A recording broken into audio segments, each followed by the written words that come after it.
खबर नैनीताल से है, जहां बीते शुक्रवार शाम को नैनीताल के डीएसए मैदान पर आयोजित नैनीताल क्राफ्ट बाजार का कार्यालय विकास आयुक्त हस्तशिल्प सेवा केंद्र अल्मोड़ा के सहायक निदेशक नंदी बिष्ट ने फीता काट कर शुभारंभ किया। इस मौके पर उन्होंने कहा कि कार्यालय विकास आयुक्त वस्त्र मंत्रालय भारत सरकार के सहयोग से नेहरू युवा मंडल बेवर द्वारा आयोजित नैनीताल क्राफ्ट बाजार का आयोजन 25 मार्च से 3 अप्रैल 2022 तक किया गया है। बता दें कि भारत सरकार देश की परंपरागत हस्तशिल्प कला और संस्कृति को बढ़ावा देने और हस्तशिल्पियों को विपणन योजना के तहत बाजार उपलब्ध कराने के लिए हस्तशिल्प मेले का आयोजन देश भर में करती है। वहीं उत्तराखंड के हल्द्वानी में वेतन, स्थायी नियुक्ति समेत 10 सूत्रीय मांगों को लेकर आंदोलन चल रहा है, जिसके बाद अब आंदोलन कर रहे उत्तराखंड मुक्त विवि के कर्मचारी की मांगों पर फैसला जल्द आ सकता है। इसके लिए बैठकों का दौर भी जारी है। कुलपति प्रोफेसर OPS नेगी दिन भर मीटिंग में रहे और इस दौरान वित्तीय समिति की बैठक में भी इस मुद्दे पर चर्चा हुई। वहीं मीडिया कर्मियों के सवालों से भी उन्होंने दूरी बनाए रखी और मीडिया के सवालों का जवाब देने के लिए गेंद कुल सचिव PD पंत के खाते में डाल दी।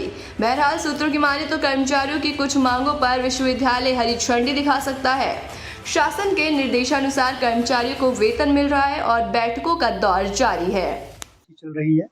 कल भी उनसे बातचीत हुई है और हमने उनसे कहा कि जहां तक संभव होगा हमारी पूरी कोशिश रहेगी कि उनके जो भी आर्थिक लाभ के लिए उन्हें विश्वविद्यालय को लिखा है उस पर हम लोग सकारात्मक रुख अपनाएंगे। और आज हमने कहा कि हमारी वित्तीय समिति की बैठक भी है, वहां भी हम उनका पक्ष रखेंगे। कल शाम को कुलपति महोदय के साथ में सभी कर्मचारियों की एक औपचारिक बैठक हुई।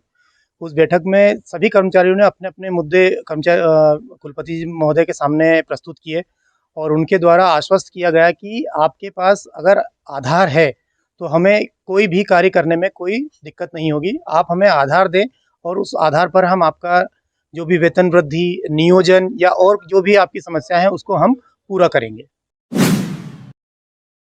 उत्तराखंड विधानसभा सत्र को लेकर सत्ता पक्ष के साथ साथ विपक्षी दल कांग्रेस भी तैयार नजर आ रही है, जहां 2017 के विधानसभा चुनाव में 11 सीटें जीतकर विपक्ष की भूमिका में 5 साल गुजरने के बाद इस बार भी 2022 के विधानसभा चुनाव में 19 के आंकड़े से ही सीमित हुई कांग्रेस फिर से विपक्ष की जिम्मेदारी संभालने वाली है, जिसको लेकर कांग्रेस 19 की संख्या बल के साथ सत्ताधारी पार्टी BJP को तमाम मुद्दों पर घेरने का दावा कर रही है।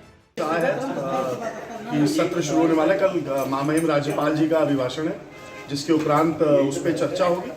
तो पक्ष विपक्ष दोनों अपनी बात रखेंगे। अभिभाषण जो होता है महामहिम राज्यपाल जी का, वो सरकार की दृष्टि, उनकी दशा और दिशा को उस पर प्रकाश डालता है। और जो उसमें अगर हमें लगेगा कि सरकार ने यहाँ के जो ज्वलंत मुद्दे हैं, चाहे बेरोजगारी हो, चाहे महंगाई हो, चाहे भ्रष्टाचार हो, चाहे यहाँ के जल जंगल जमीन है, इनके अस्तित्व की अगर लड़ाई में कहीं अगर कमी छोड़ी तो उस पर अवश्य सकारात्मक चर्चा होगी। उसके अलावा जो क्षेत्रीय विशेष के सारे विधायक हैं वो अपने क्षेत्रों की जो ज्वलन समस्या, अपने जिलों की जो ज्वलन समस्या है, अपने मंडल की जो ज्वलन समस्या है और प्रदेश की जो ज्वलन समस्या है, इनका समावेश करते हुए अपनी प्रस्तुति रखेंगे। और मुझे आशा है कि सदन अच्छी तरीके से चलेगा और पूरा चलना चाहिए। हल्द्वानी के कुमाऊं को जोड़ने वाली काठगोदाम कलसियापुर के निर्माण में तेजी लाने के लिए कुमाऊं कमिश्नर ने निर्देश दिए हैं। कुमाऊं कमिश्नर दीपक रावत ने सोमवार को पुल का निरीक्षण करते हुए कहा कि पुल निर्माण में तेजी के साथ साथ गुणवत्ता पर भी विशेष ध्यान देना चाहिए। उन्होंने कार्यदायी संस्था को निर्देशित किया कि 12 अप्रैल तक हर हालत में पुल को चालू कर दिया जाए, जिससे कि वहां के लोगों को काफी सुविधा मिलेगी। पूरी हो गई थी, लेकिन ट्रैफिक भी बाधित ना हो, तो इसको देखते हुए बेली ब्रिज लगाने का यहाँ पे निर्णय लिया गया है। और आज मैं जो NH डिपार्टमेंट है और जो संबंधित और डिपार्टमेंट से जुड़े हुए हैं उनको लेकर यहाँ पे आया हूँ और ये तय हुआ है कि इसमें काम दिन रात होगा और 12 तारीख को इसमें जो ट्रैफिक है वो चलने लगेगा। इसकी मॉनिटरिंग मैं पर्सनली कर रहा हूँ और मैंने डिपार्टमेंट से कहा कोई दिक्कत हो मुझे बताएं। बीजेपी वरिष्ठ नेता शंकर सिंह कोरंगा ने मीडिया से बात करते हुए कहा कि माननीय पुष्कर सिंह धामी को उत्तराखंड के मुख्यमंत्री के रूप में जनता फिर से देखना चाहती थी। वहीं बीजेपी की सरकार बनते ही धामी ने जनता से जो सिविल कोड के वादे किए थे उसको पूर्ण किया। और बात करें जन आकांक्षाओं के अनुरूप तो माननीय नरेंद्र मोदी एवं माननीय राष्ट्रीय अध्यक्ष और केंद्र के नेतृत्व में धामी के नाम पर मुहर लगा दी थी और साथ ही उन्होंने कहा कि आने वाले समय में पुष्कर सिंह धामी एक उगता हुआ सूरज है।